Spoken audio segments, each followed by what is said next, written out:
आपको मालूम होगा कि एक आध दो दिन पहले हम लोग जब बैठे थे और हम लोगों ने प्रथम चरण की बातचीत की थी, तो उस बातचीत में ये विषय ज़रूर मैंने रखा था कि जो वर्तमान में अपना बस स्टैंड है, उस बस स्टैंड को भी चालू किए बगैर सागर के लोगों को वो सुविधाएं नहीं मिल पाएंगी और बस ऑपरेटर्स के लिए भी वो एक बहुत सुगमता और सुविधा का मार्ग नहीं होगा।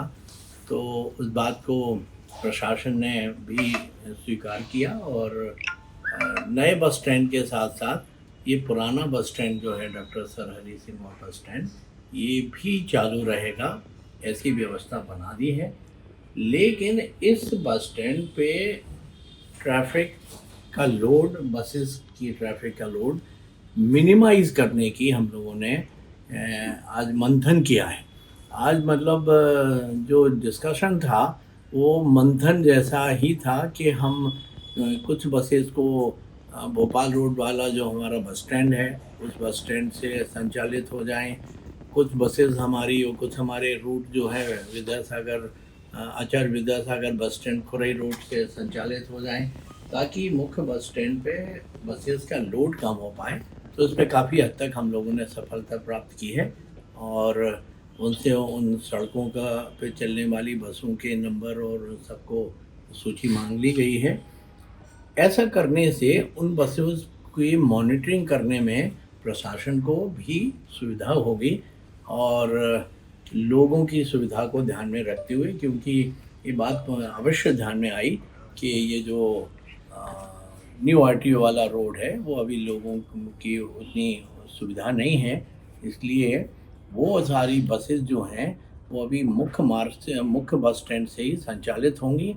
अगली बार जब हम लोग बैठेंगे, वैकल्पिक मार्ग हम लोग सुनिश्चित करेंगे कि इन के अलग हम और किन मार्गों से होके शहर तक बसेस को ला सकते हैं या शहर से बाहर ले जा सकते हैं, क्योंकि विषय अकेला सागर से चलने वाली बसेस का नहीं है।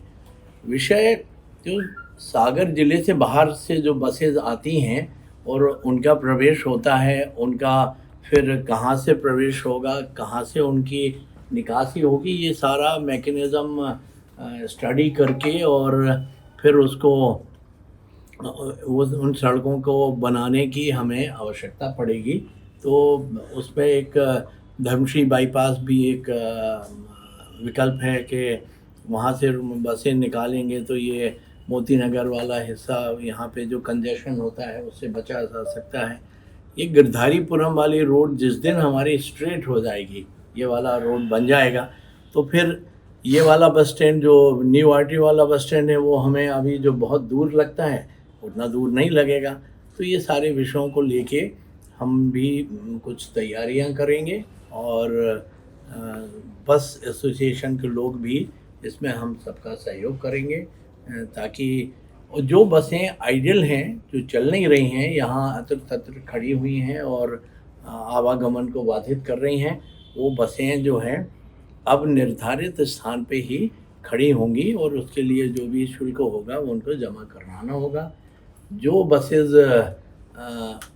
इस तरह से अत्र तत्र अव्यवस्थित खड़ी मिलेंगी, उनके खिलाफ पुलिस प्रशासन कार्रवाई करेगा।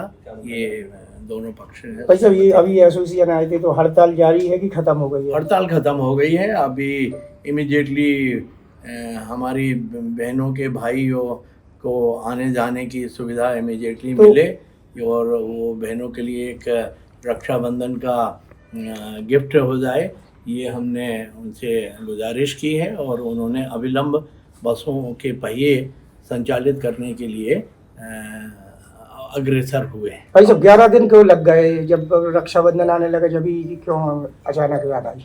11 दिन से जनता परेशान हो रही थी, आप भी जनप्रतिनिधि है।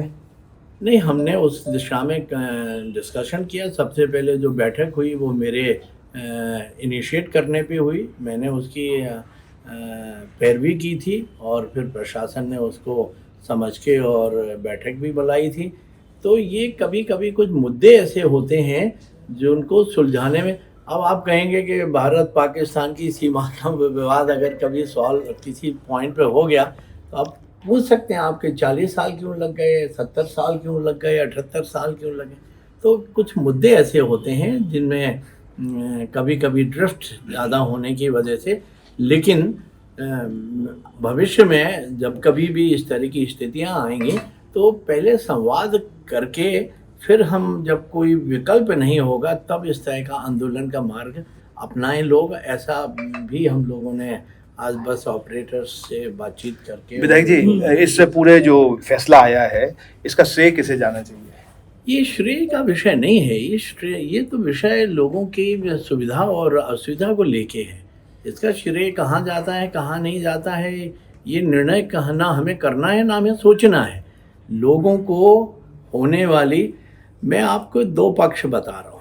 एक वो पक्ष है जो बस से सफ़र कर रहा है, एक वो पक्ष है जो बस से सफ़र नहीं कर रहा है। उन बसों के कारण भी उसको असुविधा हो सकती। तो बसों का संचालन भी ऐसा होना चाहिए कि वो हमारे लिए सुविधा के सहयोगी के रूप में रहें, ना कि लोगों की असुविधा का कारण बने।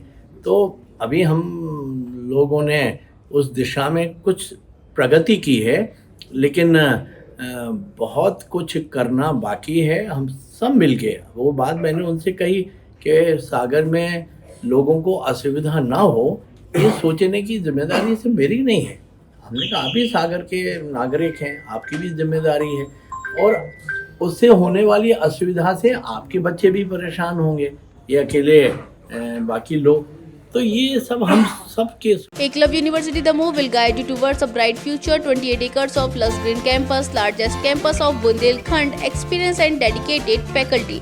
50 future-ready courses taught in 12 different schools, separate courts and ground for sport, fully equipped lab and workshop, safe and fully equipped separate hostel for girls.